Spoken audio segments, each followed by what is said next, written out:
Tuhan tidak dapat dielakkan. Ini adalah sunnah Allah SWT. Sebagaimana hidup dan mati bersilih ganti, maka demikian juga rejim kerajaan dan juga pemerintah boleh bertukar ganti, ya. Walaupun manusia susah untuk menerima hakikat mereka akan menemui mati, lebih-lebih lagi mereka tidak tahu apa akan berlaku selepas mati. Islam datang untuk memberikan penjelasan supaya tidak ada kekeliruan dan kekaburan itu. Bersedialah untuk menghadapi mati. Begitu juga dengan perubahan dalam rejim dan kerajaan, ya. Kita tidak boleh stick kepada satu kerajaan selama-lamanya, ya. Di tanah Melayu sendiri sudah berapa perubahan berlaku. Tinggal lagi bagaimana kita nak manage perubahan itu supaya berlaku dengan tertib, dengan teratur, dan objektif utama dapat dicapai, dan kepentingan-kepentingan sedia ada yang asas yang telah dipersetujui tetap intact.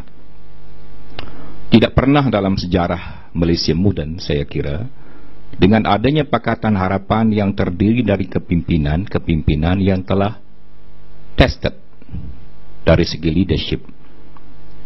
Boleh jadi dari segi policy kita boleh reinvent, dari segi personality kita boleh reinvent, kerana ini dasar Islam. Illa man taba wa amana wa amila salihan. Ada 3 pokok asas di mana Islam memberikan liberty untuk manusia reinvent. Reinvent boleh berlaku bila dia ada new team, ya. Jadi kalau Tun Mahathir dan Datuk Seri Anwar Ibrahim Tan Sri Muhyiddin adalah daripada rejim yang ada pada hari ini, maaf saya gunakan perkataan rejim, saya tak sempat nak cari perkataan lain, ya.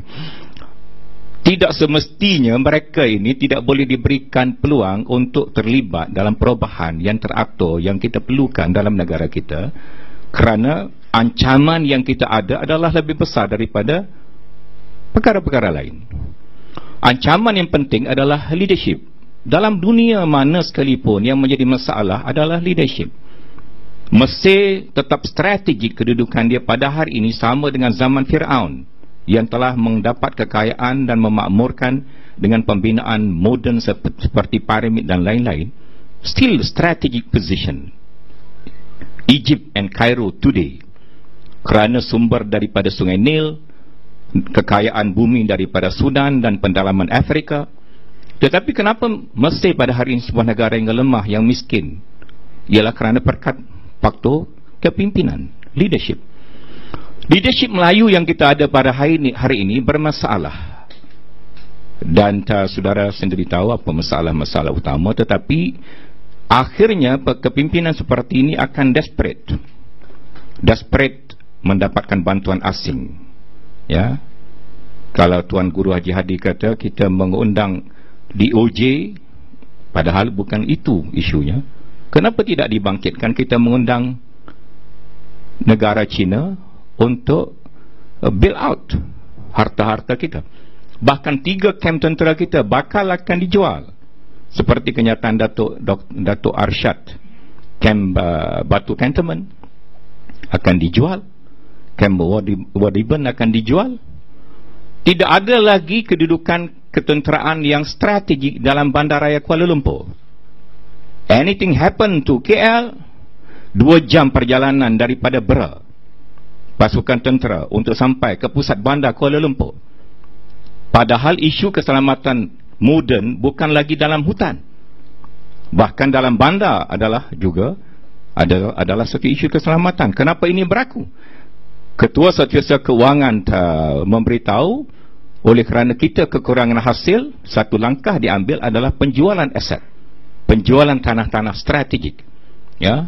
Tanah di Jalan Duta, ya, dijual dan dibeli oleh negara China. Bandar Tun Razak, kita semua tahu kedudukan dia. Bermakna usaha desperate ini akan berlangsung. Pada keadaan Datuk Seri Najib tertekan pada hari ini, apatah lagi by next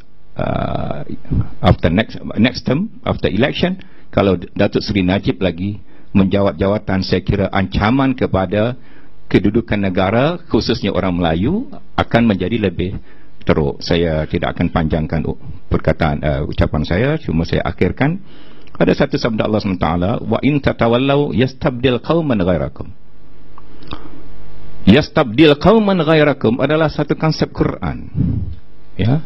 Pertukaran generasi, pertukaran pemerintah, pertukaran kuasa. Apabila kuasa sedia ada reput, decay, by corruption, by mismanage, by kehilangan arah tujuan, kehilangan succession, ya. Dalam isu UMNO sekarang, after Najib, who after Najib, ya. Dalam pakatan kita have a very strong team of leadership, ya. Tun Mahathir, Datuk Seri Anwar Ibrahim, selepas itu generasi lain, Saudara Rafizi, Saudara Azmin Nali, Saudara Nurul Izzah, Mukhris. Ada solid succession di kalangan pakatan, ya.